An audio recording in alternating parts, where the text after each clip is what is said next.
Hello, everybody. Welcome back to the Som TV podcast. I'm your host, Jason Wise. Can technology help you learn about wine? This has been one of the big questions over the last decade. I think people have been trying to solve. When I started filming Som, I remember people hauling entire suitcases around the world full of books while they were studying for things like the Master Sommelier exam and WSET and whatever else. But I've been speaking with a guy named Cameron Sumter. He started a company called Curate.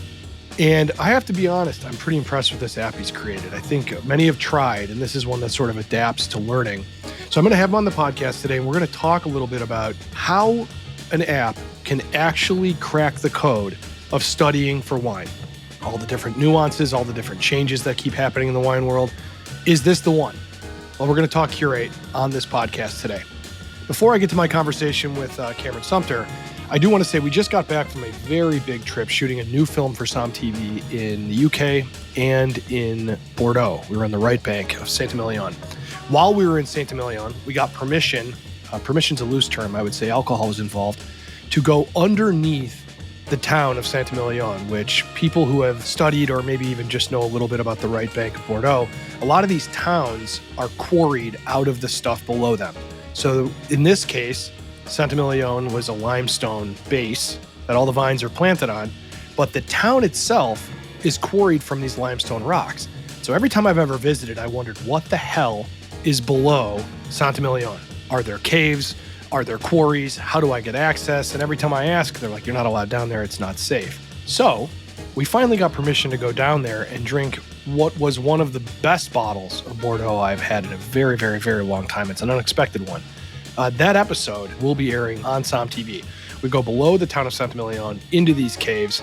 It was just one of the coolest experiences of my wine-going life so far. So go to somtv.com, watch that episode. Look out for quite a bit more that we have coming. I have an incredible new film coming. I can't say much about it at the moment, but I cannot wait to talk about it. So it's going to be coming before the end of the year. More on that soon. Without further ado, for those of you studying the WSET, the Court of Master Sommeliers, studying for your MW, this app we're about to talk about may be the solution. Cameron Sumter of Curate.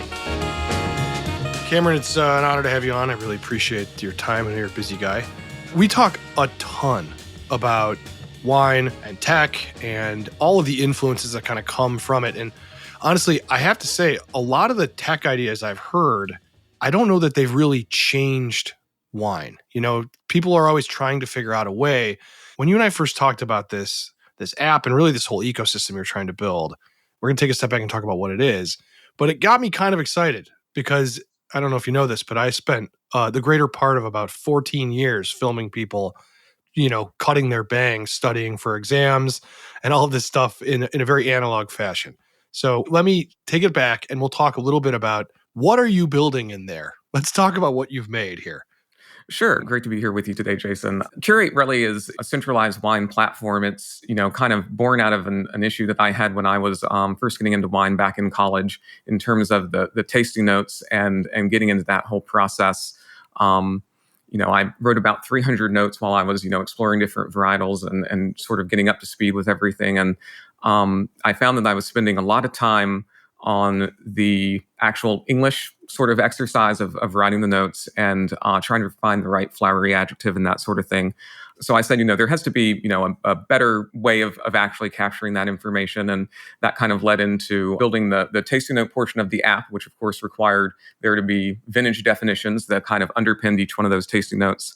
And in looking at, some of the other databases that were out in the wild, people weren't tracking a lot of the finer details and nuances about some of the different vintages that you could be. So everybody keeps track, of course, of, who made it and what regions it's from and, the actual vintage year and that sort of stuff. But they weren't going into the details in terms of, what percentage of Cab versus Merlot or, what's the actual ABV or the TA or those sorts of, minutia details that the wine geeks like to get into, like us. Sure. It's a hell of a lot of data, though, thinking about it. I mean, wine is one of these things, you clearly know this, probably the hard way. You think you've gone, 2 miles deep and you realize there's another 400 miles below you and you don't even see the bottom. So for you to compile all of the look, this is a Bordeaux blend. It's got, 4 grapes in it. Here's the percentage they've totally changed it the next year. They've totally changed it the following year. And then they went back to something they did in the 70s the next year. Why did you see a need for this, though, on this app? What were you doing in college with wine where you got so obsessed? Are you this kind of person who like really wants to quantify everything? Well, I have to admit, I'm a little bit of a quantified self person. I've got spreadsheets about some silly things that probably don't really warrant being tracked. But Like what? Hold on. I love this. Like what? What are you tracking? Because this is a great thing to understand why you created a super app to help people study and understand wine. It's everything from fuel economy, like gas mileage, with tracking, every time you fill up your car, to one for every movie and TV series that I've watched over the years. I've got one for like, an inventory of like, kitchen equipment and that sort of stuff. So it's a little bit all over the place, but I hope you invented Letterbox and that I'm talking to the person who made that app. Unfortunately, no, well. but I do have a little bit of a scoring system for when I watch movies. So that's a fun little side project that's kind of in the same vein as this one, actually. Yeah. Okay. All right. Okay. Well, kitchen utensils. I love that. That'll be our next pod. All right. So, Yeah, get on the foodie side of things.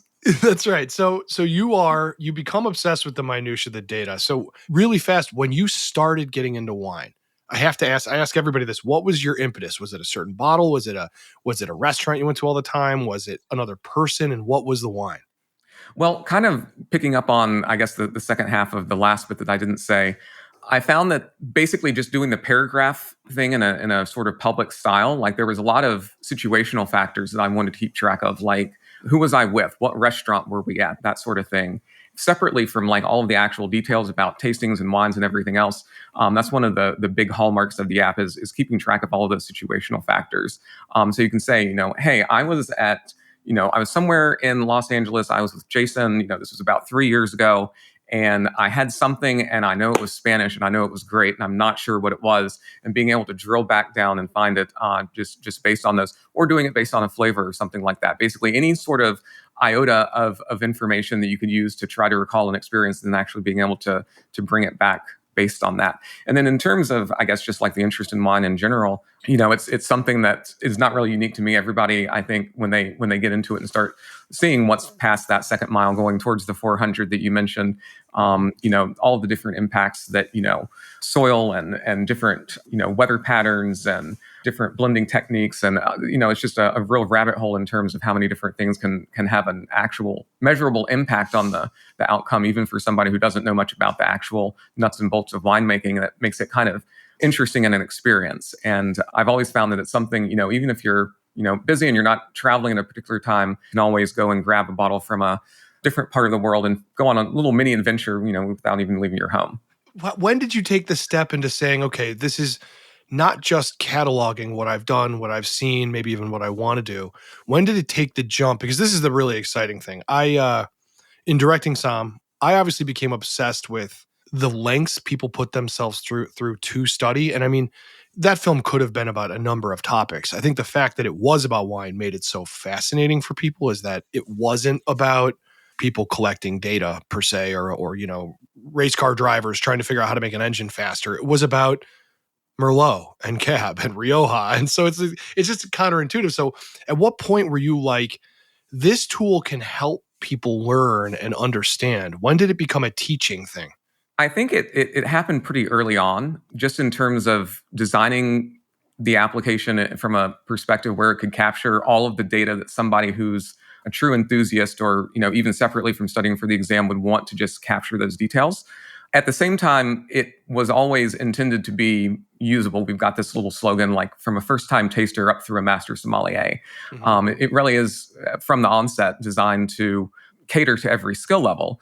And what I found was that with people who are a little bit more novice on wine, or they don't necessarily have that education formally or much of a background, a lot of people are still interested, but they don't necessarily know why something matters or how to discern it. So from early on, it sort of got baked into the app that it needed to be, a little bit of a guardrail. It needed to tell you why you're looking at something. So for example, with color and appearance, you want to use a white surface with diffused light to be able to actually, determine what that color is and what it tells you and why it actually matters.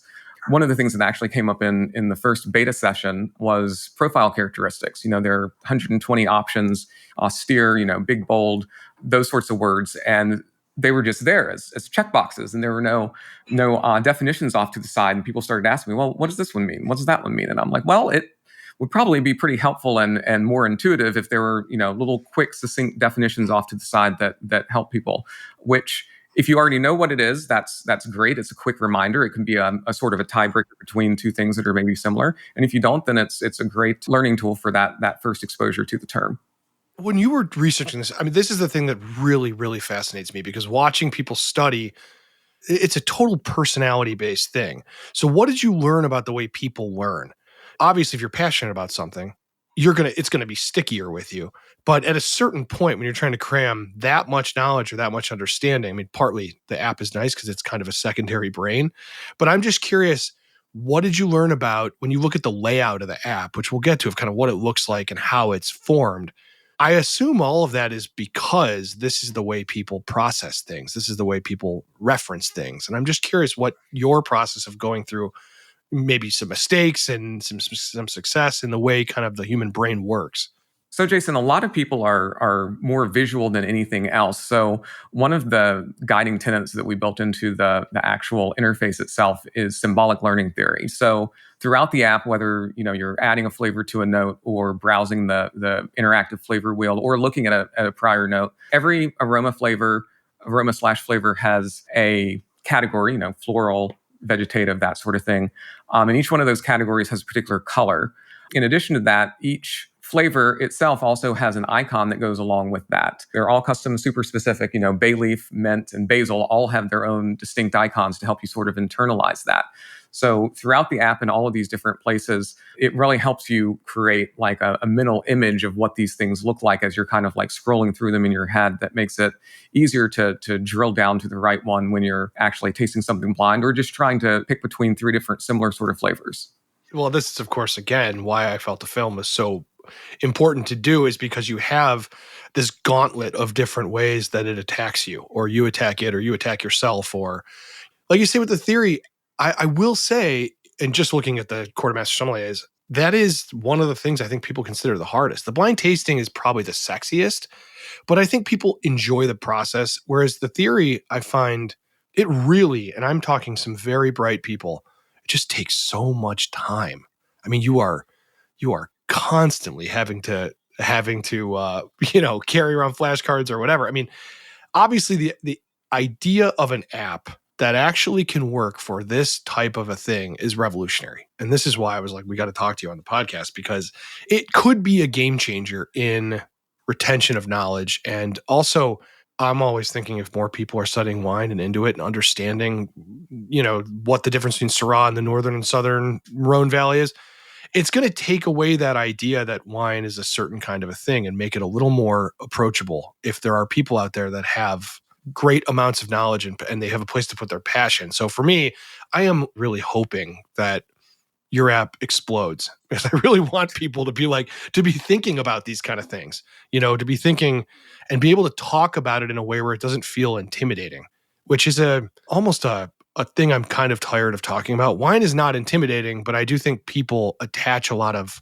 things to wine that I don't think wine deserves, status and, do you have money? Are you educated? And really the truth is, wine is not that. It just has a lot of floors in the building to try to understand. That's just my little rant about being in this world for so long. So when you created the interface of the app and what it looks like, how did it evolve from kind of where you started as what I assume is database or, information driven to something that's so visual? Because the app is a very visual place to be. How did you go from one place to the next? It is. So, and that was kind of interesting, was how I work is I did start, with a schema for the database, and then you kind of work into what the users actually see after that. So there's a slightly bifurcated sort of design philosophy here. So there's the sort of normal section of the app with unblinded tasting notes. That's the version that most people see when they download it. So one of the elements that kind of came out also during those early beta tests was too many options for people who weren't really that into it. They were more on the inquisitive side and less on the full-blown enthusiast, or at least not yet sort of section. What I found was having all of the options just kind of sprawled out in these accordions wasn't really conducive to how a lot of people actually liked proceeding through their tasting. So the entire app got redesigned. There was a lot of red. Now there's a lot of purple. Now it's in a much more modular sort of fashion. So on that side of things, people can pick between three different levels of detail, either quick, standard, or advanced. And that's for a couple of reasons. It's for skill level and familiarity with the wine tasting process. If you're more of a novice, you've got a quick note option. But also maybe you've only got a 2-ounce pour of wine that you just want to jot down a couple quick flavors out of. Quick note, or maybe you're just short on time. It works for all of those. Then as you pick one of those other, standard or advanced, more options are revealed. What the sommelier module does is it kind of flips that on its head, where instead of finding the wine and adding the note to it, you go to sort of the sommelier study dashboard, and you say that you're going to initiate a blind tasting. You pick your target exam, and if it's red, white, et cetera, to adjust what actual options you're given. You go through that process, and then afterwards, once you've finished with your conclusion, you can reveal what the wine is and actually link it back to the definition retroactively, so that you can complete the entire tasting without having known the wine's identity from the onset. And then the reporting, of course, gets kind of rolled up and aggregated after that. How do you think blind tasting helps people who are not studying? Let's just say you're a collector, or what is the reason to blind taste outside of WSET, and all that stuff? Is there one? I think it's a little bit of maybe a personal sort of preference for people who aren't in a study capacity. I think it's a great way to ward off preconceived notions, really be deliberate and pay attention to what you're tasting without, thinking about anything with the producer or even necessarily the region. If you don't know that going into it, it really lets you take a fresh, clean slate sort of approach to every glass you get. Yeah, well, the thing that blew me away with wine tasting is just, I think it does good and bad things to the cost of a bottle for me, because sometimes you blind taste stuff and it's inexpensive and it surprises you. And, sometimes you blind taste stuff that's quite expensive and you wonder how much that influenced how much you liked it before you knew what it was. And that's something we try to document all the time on Som TV, is not people getting like gotcha'd, but more just like wine is a living, breathing type of a thing. And cost is sometimes very separate from quality. It's really not necessarily attached. So the other thing too is wine keeps changing. So I'm thinking about all these regions where it's like they add another thing in South Africa and they change the laws of Chianti Classico like every 5 days. And so how do you reckon with that as well, which is one of the biggest problems with the analog method? People who love, wine books are great, but oftentimes a wine book has to have a new edition every 2 years because of the fact, or sometimes more often, because of the fact that there's new wine regions. Armenia is exploding right now, or this is going on, so how does the app deal with the changes that happen in the wine world on a regular basis? So the nice thing is with the databases, it's a little bit easier to update than an actual physical book that you have to print. So we do have that going for us. Sure. But basically, it's just keeping a pulse on what's changing. Getting those changes reflected in the app. And then I guess one thing that's an important note here is that it's sort of a wiki style in terms of the wine definition. So if you add a wine, just through the course of tasting it and that sort of thing, it'll show up for other users and they can leverage that definition. And then, as we get more details about a wine, maybe, there was an error on a text sheet or something like that, it can go in and be revised. There's sort of a lifecycle management approach to keeping that data, corrected and that sort of thing. In this process of watching people learn how to blind taste and the theory and, just even building a cellar, what are the big, I'm putting on the spot here, but what are the big mistakes you see people do that maybe the app can help fix or not? But what are some of the big hangups that people have and mistakes that you've watched that you're trying to course correct? There were a couple of things that came up as recurring themes. One of the biggest ones was an anchor bias towards a certain variety just from the onset. Maybe you get a certain aroma, you start making those associations. You've almost decided that this is what the wine is when you haven't necessarily come to that conclusion based on anything more than that one data point. That's sort of a slippery slope that I think a lot of people fall into. Another one, misweighting structural elements, that sort of thing, ignoring the environment, having something at the wrong temperature and missing something or misinterpreting something as a result of that. using different shapes of stemware and getting different results that way. Consistency is really key there. And then I think it's also really easy to end up overconfident in vintage guesses. That's something else that we saw a lot of. What do you mean overconfident in vintage guesses? Well, I think it's one of those things where you could decide that you think that a wine is 5 to 7 years old based on a specific flavor profile, which is great if that's right, but it can basically steer your entire conclusion in the wrong direction if you take that one thing, assign too much weight to it, and then allow yourself to base the rest of the data points that you're looking at on that first one that was maybe incorrectly ascribed. Yeah, no. That's definitely something I've done myself, and I've watched happen way, way, way more times. I mean, the vintage is one of those things that I think people get pretty cocky with, and oftentimes it'll humble them pretty quick. Do you have any data, like when you do the reverse blind tasting, or like you're doing this, like where people are kind of going through and you can sort of see the stuff, but you don't know what the actual wine is, and you go, do you have any data on what the most missed wines are, or I want to say that I want to use the hardest to blind taste, but that's not really what I mean. I more mean what people are getting hung up on. Like Chenin Blanc is really messy. Like, are there any things where you're like, this is the one that is the hardest, data quantified? So yeah, actually, one of the things that we ended up building in the process of this was a blind tasting mistake map for that exact purpose, to basically drill down on some of the most commonly confused sorts of elements in blind tasting.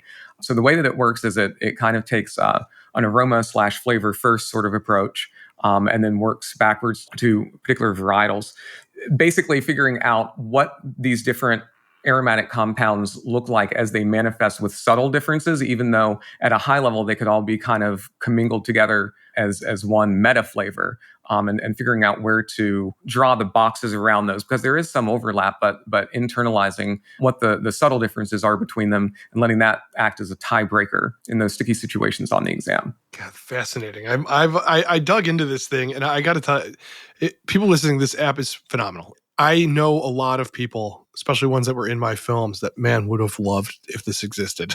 It has the potential to totally, change quite a bit. I mean, people learn in different styles, but I do think this thing, it's not just for like one kind of brain. That's why I was kind of asking you the questions about the way people learn, because it has a very creative and simple layout, which is something that I could not have thought how to do. It's not in my brain. I overcomplicate everything and think, oh God, there's 50 ways to approach a topic, so we have to talk about all 50 instead of that's a fault of mine. Just to round this out, because we didn't really talk about exactly what the app does per se. I've been focusing mainly on the blind tasting and the learning. What does the app do? If you're pitching this app to somebody, the full thing, and then maybe we'll get into a little bit of what else you're working on, which is pretty exciting. So the full tilt vision is basically capturing a tasting note. If you're a wine enthusiast, you can capture a note pretty much any wine, any occasion, first and foremost. If you're studying for one of the sommelier exams, we've got this more keyed sort of approach for actually following CMS and WSET rubrics. And then we've got a couple of other things in the works for other ways of building the tasting notes into other features coming up on the horizon for next year. Oh, it's fantastic. It's fantastic. You have something coming you're working on with restaurants right now. What is that? We do. So it's a new portfolio feature. So the thought is basically to fix some of the friction points with some of the other digital menu products that are out there. This was actually born, this was not something that was originally on our roadmap. It was actually something that was born out of being at a restaurant in Napa and using the existing solution that they had on their iPad, trying to order a bottle and running into a couple of issues and being like, well, hey, this could be better. So what we basically set out to do was fix all of the friction points in terms of most iPad-based solutions for wine lists. It's just a glorified PDF. It lets you look at a table of contents and it gives you a list. Sometimes there's a fun little page flip animation, but that's about the bulk extent of it. So what this portfolio thing does is it basically takes all of the vintage and definition data that we've got. It takes tasting notes on a sort of tiered process, whether that's from the winemaking team at the particular winery, user reviews, as well as the sommeliers at that particular restaurant, kind of blends all of those together and then shows a sort of overview of the tasting notes. Lots of options for being able to filter, search, sort, group, do inline food pairings, staff recommendations, that sort of stuff, all as one comprehensive solution that actually looks nice and is easily navigable. Can I ask you an honest question? Sure. Are you able to go to a restaurant and drink a bottle of wine and just enjoy, or is your brain racing with, X's and O's and ones and zeros and how to improve the experience? I mean, you strike me as someone who doesn't stop. Like, you can't stop figuring stuff out. I do have to admit, it is a tricky thing to try to turn off. It's great. I mean, it's great because it's so different than, in different ways. I'm similar, but in other ways, it's interesting to talk to somebody who's obsessed with the people who are obsessed. It's pretty great. I love it. It's phenomenal stuff. Yeah, extra layer of zooming out there. Well, I always ask everybody, what have you drank recently that you loved, you want to spotlight, you thought was interesting, or maybe even what's the latest thing you input into your own app? Like, what are you drinking right now that you found fascinating? So actually, there's two semi-obscure things that I've ran across in the past couple of years that I've really enjoyed that are not the easiest things to find, but it's kind of like one of those happy moments every time you stumble across one. So one is Counois that's kind of similar to a Pinot. And then another one is a Grillo from Sicily, kind of in that sort of medium body sort of space. It's, I think, a great thing if you don't know whether, you wanted a Pinot Grigio or Chardonnay. It kind of splits the difference and lets you have the best of both worlds in one glass. So those are two that if I ever see one out in the wild, I'm very likely to pick it up and grab it. Cab Franc, Petit Verdot are kind of my personal favorites outside of that. Oh, that's great. Man, that's phenomenal. I do love all those Southern Italian wines quite a bit. I'm a big fan. Well, this has been great. I really appreciate it, Cameron. I implore everybody to check this out. It's really, really has a chance to change a lot of stuff. Where should people go to get this and whatever else? If you just go to our website, curate.wine, Curate, or search on the app or Play stores, you'll find our app there. I'll put a link in the show notes so people can give this a try. I think there's a lot of people here who are like, could this be the one? Could this be it? I mean, people, I know all of you listening, you've tried everything. You're trying to make your life more organized. And if you're seeking an exam, you're definitely trying anything you can to make it less painful or more efficient. So it's good stuff. Thank you, Cameron. Thanks, Jason. Hey, everybody. Thank you for listening. Really means a lot. I want to thank Cameron for coming on and talking about his app. I really hope this is the one. We've been waiting a long time for an app that can adapt and do this. I really am impressed, I have to say. Also, if you are not a SomTV subscriber, you should be. Go to somtv.com. You can watch the new episode right now about us going below Santamilion, including dozens and dozens and dozens of episodes that cover almost every wine region in the world. So, you know what the other greatest studying reference is? SomTV. So get that on your phone, get it on your computer, wherever you watch and listen, and go back through it. All these regions are beautiful places to spend a little time. I want to thank John Adams, our podcast producer. I would like to thank Cameron for joining the pod. And I'd like to thank you who watch this on SomTV and listen to the podcast. We'll have a lot more coming for you. Thank you. Be safe. Drink something great.